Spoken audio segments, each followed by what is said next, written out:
ನಮಸ್ಕಾರ ಎಲ್ಲರಿಗೂ. ರಾಮನವಮಿ ಹಬ್ಬದ ಶುಭಾಶಯಗಳು. ಈ ದಿನ ಕೋಸಂಬರಿ ಮತ್ತು ಪಾನಕ ಮಾಡಿ ಎಲ್ಲ ಕಡೆ ಹಂಚ್ತಾರೆ. ನಮ್ಮ ಹಳೆ ಕಾಲದವರು ಕೋಸಂಬರಿ ಪಾನಕ ಯಾಕೆ ಮಾಡಿದ್ರು, ಪೂರಿ, ಶ್ರೀಖಂಡ, ಶೀರಾ ಇನ್ನೊಂದು ಯಾಕೆ ಮಾಡಿಲ್ಲ ಈ ಟೈಮಲ್ಲಿ ಅಂತ ಯೋಚನೆ ಮಾಡ್ತಾ ಇದ್ದೆ.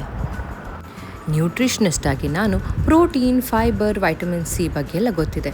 ಆದರೆ ಆ ಕಾಲದವರು PhD in knowing about foods. ನಮ್ಮ ಥರ ಕಲೀಲಿಲ್ದಿದ್ರು they had absolute knowledge about the foods.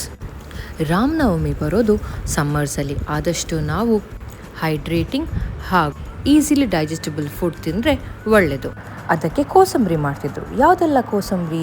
ಸೌತೆ, ಮಾವಿನಕಾಯಿ, ಬಂಬೆ ಅಂದರೆ ಬಾಳೆದಿಂಡು ಮತ್ತು ಬೇಳೆಕಾಳುಗಳದ್ದು.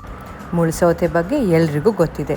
Rich in fibre and very cooling ನಮ್ಮ ದೇಹಕ್ಕೆ.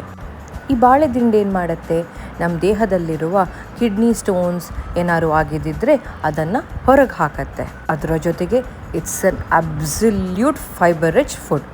ಅದಾದಮೇಲೆ ಬೇಳೆಕಾಳುಗಳು ಅಂದರೆ ಕಡಲೆಬೇಳೆ ಮತ್ತು ಹೆಸರು ಬೇಳೆ, ರಿಚ್ ಇನ್ ಪ್ರೋಟೀನ್. ಮಾವಿನಕಾಯಿ ಬಗ್ಗೆ ಗೊತ್ತಿದೆ ಅಲ್ವಾ, easily available in season and good source of vitamin C. ಈ ಕೋಸಂಬರಿಗಳಿಗೆ ಹಸಿಮೆಣಸು, ಶುಂಠಿ, ಇಂಗಿನ ನೀರು ಹಾಕ್ತಿದ್ರು, ಈಸಿ ಫಾರ್ ಡೈಜೆಷನ್. ತೆಂಗಿನಕಾಯಿ ರಿಚ್ ಇನ್ ಒಮೆಗಾ ಫ್ಯಾಟ್ಸ್ ಅಂತ, ಗುಡ್ ಫಾರ್ ಯೋರ್ ಹಾರ್ಟ್. ಸ್ವಲ್ಪ ಲಿಂಬೆಹಣ್ಣಿನ ರಸ, rich in vitamin C and it helps absorb iron from the food. ಇದರ ಮೇಲೆ ಒಂದು ಲಾಯ್ಕಿರುವ ಒಗ್ಗರಣೆ ಕೊಡ್ತಾಯಿದ್ರು. ಸಾಸಿವೆ, ಉದ್ದಿನಬೇಳೆ, ಕೆಂಪು ಮೆಣಸು, ಇಂಗು, ಕರಿಬೇವಿದ್ದು. ಈ ಒಗ್ಗರಣೆ ಇದೆಯಲ್ಲ, ಇದು ನಮ್ಮ ಫುಡ್ಡನ್ನು ಡೈಜೆಸ್ಟ್ ಮಾಡೋಕ್ಕೆ ಹೆಲ್ಪ್ ಮಾಡುತ್ತೆ. ಎಂಥ ಜೀನಿಯಸ್ ಅಲ್ವಾ ನಮ್ಮ ಹಳೆ ಕಾಲದವರು. ಇಷ್ಟೆಲ್ಲ ಇನ್ ಸಚ್ ಸಿಂಪಲ್ ಸ್ಯಾಲಡ್, ಅದು ಸೋ ಈಸಿ ಟು ಮೇಕ್. ಇನ್ನೊಂದು ಪಾನಕ ಕೊಡ್ತಿದ್ರು. ಅದಂತೂ ಬೆಲ್ಲದ ಪಾನಕ, ಲಿಂಬೆಹಣ್ಣು ಹಾಕಿ ಸ್ವಲ್ಪ ಪೆಪ್ಪರ್ ಹಾಗೂ ಶುಂಠಿ ಹಾಕಿ ಮಾಡ್ತಿದ್ರು.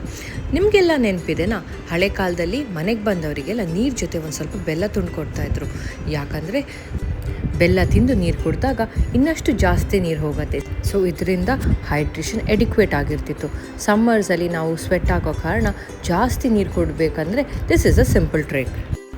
ಬೆಲ್ಲ is rich in iron. Lemon juice helps absorb this iron in the body. ಮತ್ತು ಪೆಪ್ಪರ್ ಹಾಗೆ ಶುಂಠಿ helps easy digestion. So this panaka is an absolute perfect summer drink. ಏನು ಬ್ರಿಲಿಯಂಟ್ ಅಲ್ಲ ನಮ್ಮ ಹಳೆ ಕಾಲದವರು. ನಾವು ಕೂಡ ಈಗ ಈ ಸಂಪ್ರದಾಯಗಳನ್ನು ಫಾಲೋ ಮಾಡ್ಕೊಂಡು ಬರೋಣ. ಫಾರ್ ಮೋರ್ ಸಚ್ ವೀಡಿಯೋಸ್ ನಮ್ಮ ಚಾನಲ್ನ ಫಾಲೋ, ಸಬ್ಸ್ಕ್ರೈಬ್, ಶೇರ್ ಮಾಡಿ. ಹೋಗಿ ಬರ್ತೀನಿ ಆಯಿತಾ.